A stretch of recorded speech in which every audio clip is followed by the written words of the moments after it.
Good morning. It is Wednesday, May 5th. I am forced to work home because my power is out. So that's fun, meaning my garage doesn't open. So I thought, what better thing to do than to go back to Slaughterhouse 5. We are on chapter 4. Billy Pilgrim cannot sleep on his daughter's wedding night. He was 44. The wedding had taken place that afternoon in a gaily striped tent in Billy's backyard. The stripes were orange and black. He and his wife, Valencia, nestled like spoons in their big double bed. They were jiggled by magic fingers. Valencia didn't need to be jiggled to sleep. Valencia was snoring like a bandsaw. The poor woman didn't have ovaries or a uterus anymore. They were removed by a surgeon by one of Billy's partners in the new Holiday Inn. There was a full moon. Billy got out of the bed in the moonlight. He felt spooky and luminous, felt as though he were wrapped in a cool fur that was full of static electricity. He looked down at his bare feet. They were ivory and blue. Billy now shuffled down his upstairs hallway, knowing he was about to be kidnapped by a flying saucer. The hallway was zebra-striped with darkness and moonlight. The moonlight came into the hallway through the doorways of the empty rooms of Billy's 2 children. Children no more. They were gone forever. Billy was guided by dread and the lack of dread. Dread told him when to stop. Lack of it told him when to move again. He stopped. He went back into his daughter's room. Her drawers were dumped. Her closet was empty. Heaped in the middle of the room were all the possessions she could not take on a honeymoon.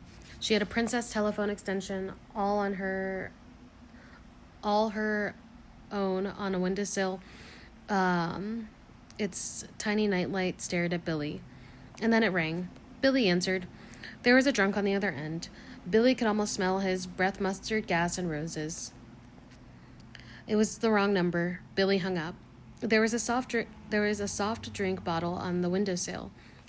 Its label boasted that it contained no nourishment whatsoever. Billy Pilgrim padded downstairs on his blue and ivory feet. He went into the kitchen where the moonlight called his attention to a half bottle of champagne on the kitchen table, and all that was left from the reception in the tent. Somebody had stoppered it again. Drink me, it seems to say. So Billy uncorked it with his thumbs. It didn't make a pop. The champagne was dead. And so it goes. Billy looked at the clock on the gas stove. He had an hour to kill before the saucer came in. He went into the living room, swinging the bottle like a dinner bell, turned on the television. He came slightly unstuck in time, saw the late movie backwards, then forwards again.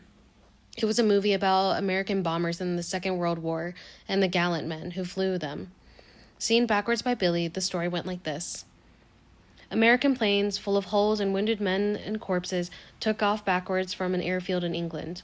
Over France, a few German fighter planes flew at them backwards, sucked bullets and shell fragments from some of the planes and crewmen. They did the same for the wrecked American bombers on the ground, and those planes flew backwards to join the formation. The formation flew backwards over a German city that was in flames. The bombers opened their bomb bay's doors, exerted a miraculous magnetism which shrunk with fire, gathered them into cylindrical steel containers, and lifted the containers into the bellies of the planes. The containers were stored neatly in the racks. The Germans below had miraculous devices of their own, which were long steel tubes. They used them to suck more fragments from the crewmen and planes. But there were still a few wounded Americans, though, and some of the bombers were in bad repair. Over France, though, German fighters came up again, made everything and everyone as good as new. When the bombers got back to their base, the steel cylinders were taken from the racks and shipped back to the United States of America, where factories were operating night and day, dismantling the cylinders, separating the dangerous contents into minerals. Touchingly, it was mainly women who did this work. The minerals were then shipped to the specialists in remote areas. It was their business to put them into the ground, to hide them cleverly, and so they would never hurt anybody ever again. The American flyers turned in their uniforms, became high school kids, and Hitler turned into a baby. Billy Pilgrim supposed. That wasn't in the movie. Billy was extrapolating. Everybody turned into a baby, and all humanity, without exception, conspired biologically to produce 2 perfect people named Adam and Eve, he supposed. Billy saw war movies backwards and forwards, and then it was time to go into his backyard to meet the flying saucer. Out he went, his blue and ivory feet crushing the wet salad of the lawn. He stopped, took a swig of the dead champagne. It was like 7-Up. He would not raise his eyes to the sky, though he knew there was a flying saucer from Tralfamadore up there. He would see it soon, inside and out, and he would see, too, where it came soon enough. Overhead, he heard the cry of what might be a melodious owl, but it wasn't a melodious owl. It was a flying saucer from Tralfamadore, navigating in both space and time, therefore seeming to Billy Pilgrim to have come from nowhere all at once. Somewhere, a dog barked. So I'm going to make an inference here that this is about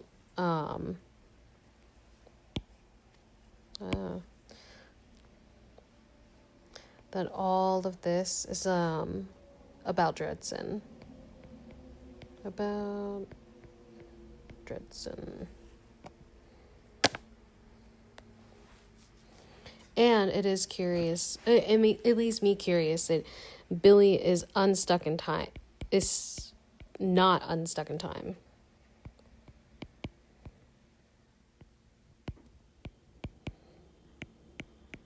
Right? Is that how they phrased it? Let's look back.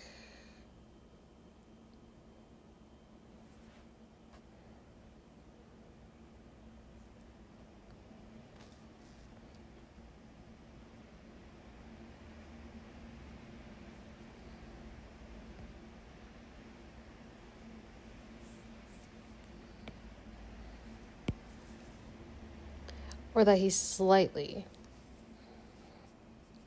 So let's erase that.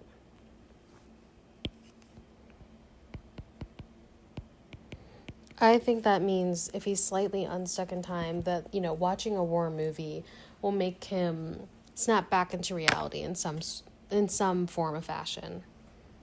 Oh, anyways. The saucer was 100 feet in diameter, with portholes all around its rim. The light from the portholes was a pulsing purple. The only noise it made was the owl's song. It came down to hover over Billy, and to enclose him in a cylinder of pulsing and purple light. Now there was a sound of a seeming kiss as an airtight hatch in the bottom of the saucer opened. Down sneaked a ladder that was outlined in pretty lights like a Ferris wheel. Billy's will was paralyzed by a zap gun aimed at him from one of the portholes. It became imperative that he take hold of the bottom rung of the sinuous ladder, which he did. The rung was electrified so that Billy's hands locked onto it hard. He was hauled into airlock, the machinery closed on the bottom door. Only then did the ladder, wound on a reel in the airlock, let him go.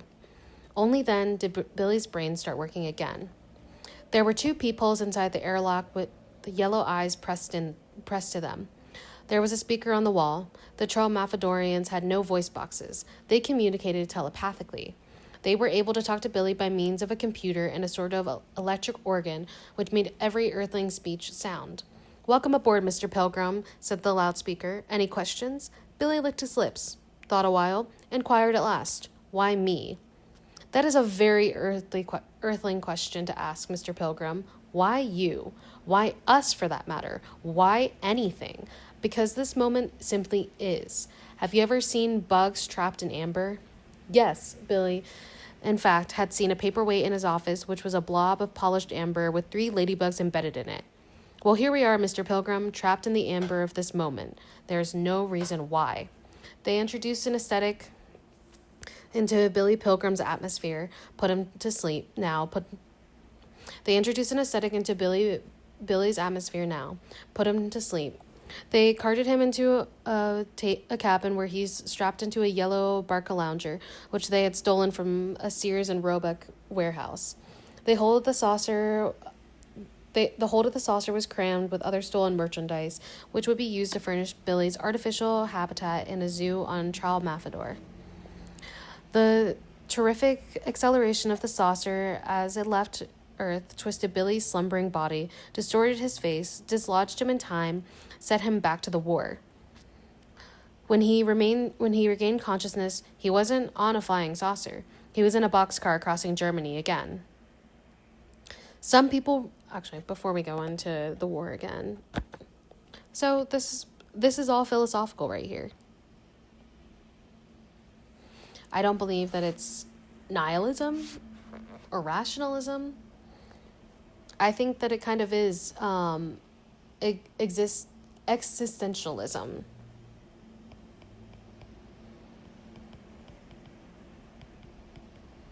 Ooh. And that just means that we're here in the present, we're here in the moment. Why must we dwell? Some people were rising from the floor of the car, and others were lying down. Billy planned to lie down. It would be lovely to sleep. It was black in the car and black outside the car, which seemed to be about 2 miles an hour. The car never seemed to go any faster than that. It was a long time between ticks, between joints in the track. There would be a tick, and then a year would go by, and then there would be another tick. The train stopped to let really important trains bawl and hurtle by. Another thing it did was stop on sidings near prisons, leaving a few cars there. It was creeping along across all of Germany, growing shorter all the time. And Billy let himself down, oh so gradually now, hanging into the diagonal cross brace in the corner in order to make himself seem nearly weightless to those he was joining on the floor. He knew it was important that he made himself nearly ghost-like when laying down. He had forgotten why, but a reminder soon came. "Pilgrim," said a person he was about to nestle with. "Is that you?" Billy didn't say anything, but nestled very politely, closed his eyes. "God damn it," said the person. "That is you, isn't it?" He sat up and explored Billy rudely with his hands. "It's you, all right. Get the hell out of here." Now Billy sat up, too wretched, close to tears. "Get out of here. I want to sleep." "Shut up," said somebody else. "I'll shut up when Pilgrim gets away from here." So Billy stood up, clung to the cross brace. "Where can I sleep?" he asked. "Not with me." "Not with me, you son of a bitch. You yell, you kick." "I do." "You're goddamn right you do." "And whimper." "I do." "Keep the hell away from here, Pilgrim." Now there was an acrimonious magical, with parts snug in all quarters of the car. Nearly everybody seemingly had an atrocity story of something Billy Pilgrim had done in his sleep. Everybody told Billy Pilgrim to keep the hell away. So Billy Pilgrim had to sleep standing up or not sleep at all. And the food had stopped coming in through the ventilators, and the days and nights were colder all the time. On the 8th day, a 40-year-old hobo said to Billy, "This ain't bad. I can be comfortable anywhere." "You can?" said Billy. On the 9th day, the hobo died. So it goes. His last words were, "You think it's bad. This ain't bad." There was something about death in the 9th day. There was a day on the 9th day in the car. There was a death on the 9th day in the car ahead of Billy's too. Ronald Wary died. The gangrene had started in his mangled feet. So it goes. Wary, in his nearly continuous delirium, told again and again of the Three Musketeers, acknowledged that he was dying, gave messages to be delivered to his family in Pittsburgh. Above all, he wanted to be avenged. So he said again and again the name of the person who had killed him. Everybody on the car learned the lesson well. "Who killed me?" he would ask, and everybody knew the answer, which was this: Billy Pilgrim. Listen. On the 10th day, the peg was pulled out from the hasp on Billy's boxcar door, and the door was opened. Billy Pilgrim was lying at an angle on the corner brace, self-crucified, holding himself there with a blue and ivory claw hooked over a sill of the ventilator. Billy coughed when the door opened, and when he coughed, he shit thin gruel. This was in accordance to the third law of motion, according to Sir Isaac Newton. This law tells us that for every action, there is a reaction that is equal to the opposite reaction. This can be useful in racketeering. The train had arrived on a siding by the prison, which originally constructed as an extermination camp for Russian prisoners of war. The guards peeked inside Billy's car owlishly, cooed calmingly. They had never dealt with Americans before, and they surely understood this general sort of fright. They knew that it was essential a liquid could be induced to flow slowly toward cooing and light. It was nighttime. The only light outside came from a single bulb which hung from a pole high and far away. All quiet outside, except for the guards, who cooed like doves. All the liquid began to flow. Gobs of it built up in the doorway, plopped to the ground. Billy was the next to last human being to reach the door. The hobo was the last. The hobo could not flow, could not flop. He was not liquid anymore. He was stone. So it goes. Billy didn't want to drop from the car to the ground. He sincerely believed that he would shatter like glass. So the guards helped him down, cooing still. They let him down, facing the train. It was a dinky train now. There was a locomotive, a tender, and 3 little boxcars. The last boxcar was the railroad guard's heaven on wheels. Again, in that heaven of wheels, the table was set, dinner was served. At the base of the pole from which the light bulb hung, there were 3 seeming haystacks. The Americans were weeded and teased over to those 3 stacks, which weren't hay after all. They were overcoats taken from prisoners who were dead. So it goes. It was the guards' firmly expressed wish that every American without an overcoat should take one. The coats were cemented together with ice, so the guards used their bayonets as ice picks, pricking free collars and hems and sleeves and so on, then peeling off the coats and handing to them at random. The coats were stiff and dome-shaped, having conformed to their piles.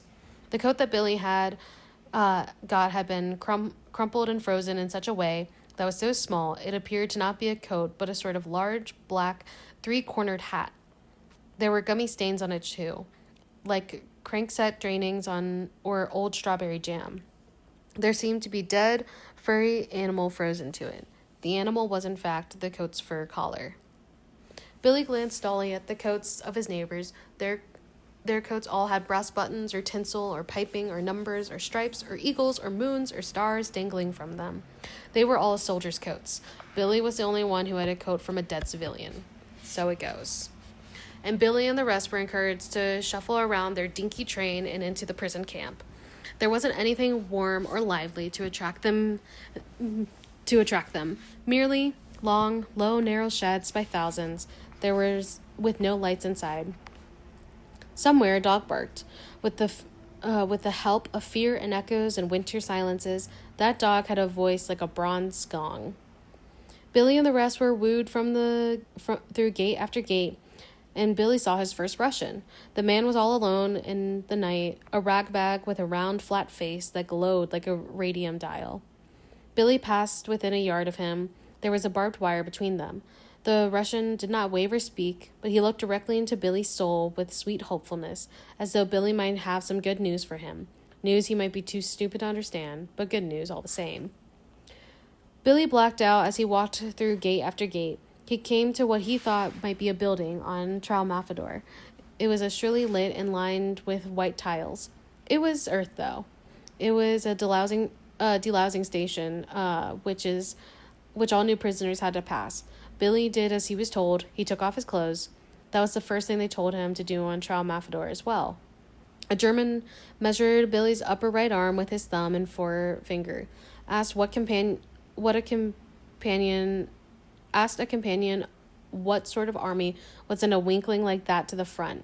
They looked at other American bodies now, pointed out a lot more were nearly as bad as Billy's.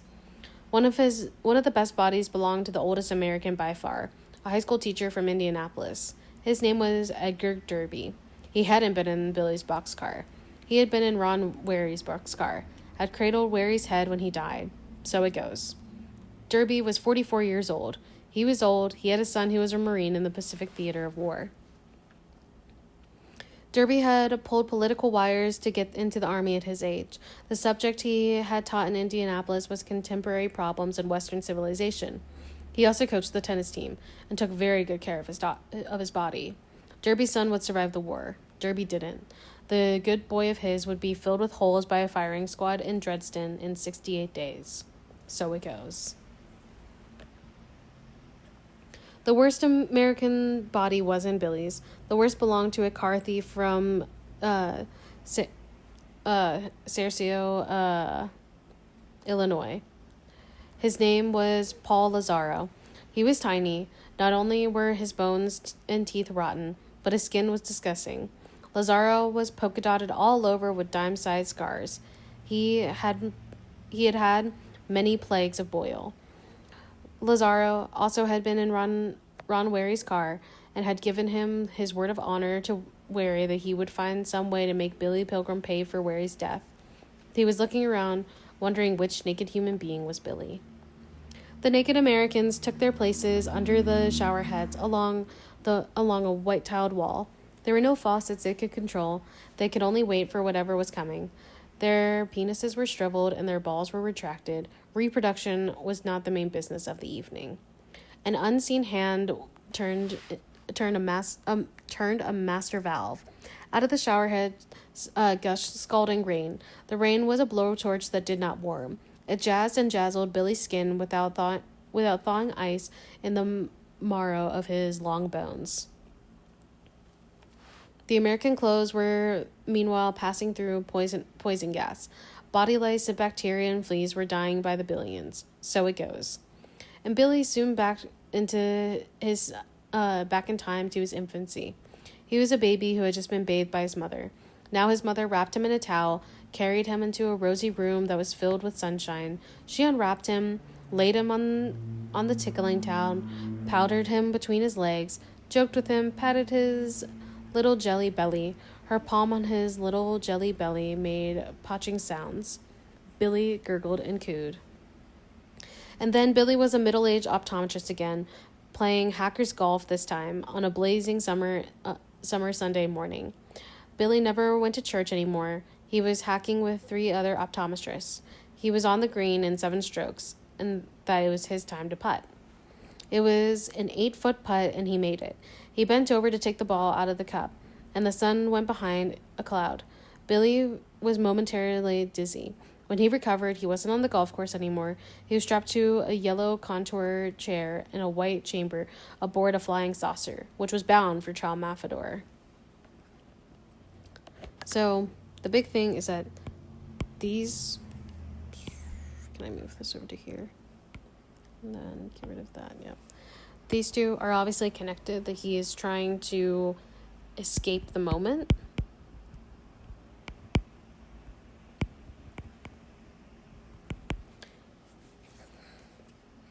Now, these were truly the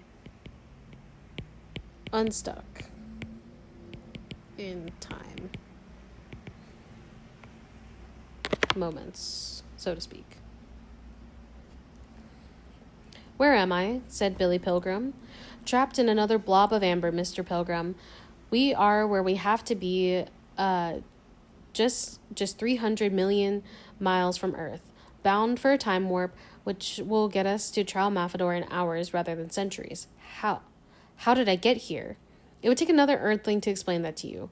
Earthlings are good explainers, explaining why this event is structured as it is, telling us how other events may be received or avoided.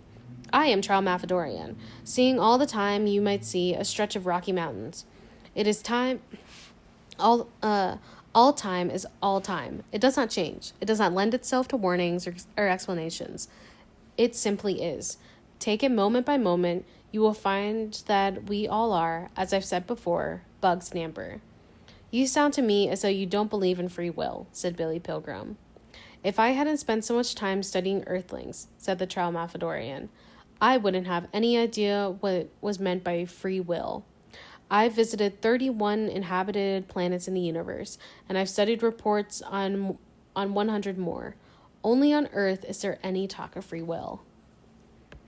So like I said, I feel like Tralmaphador is all just like a philosophical discussion for Billy Pilgrim, and for the reader as well.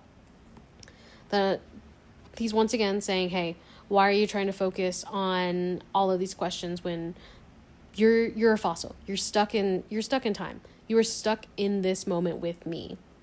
So why not make the best of it? Why do we need to talk about free will? Sure, you could leave. You could go back to Earth. You could go back and be unstuck and be in whatever era. But right now you're in Tralmaphador. So that means you're here. Accept it. And I think this also plays into Billy's being unstuck in time portion. That the Trial Mafadorian might be trying to tell him in this paragraph right here. Stay in the moment.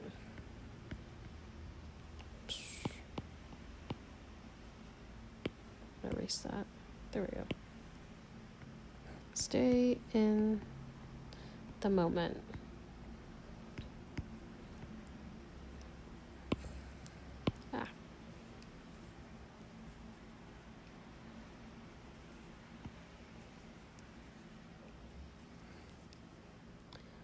Don't go unstuck.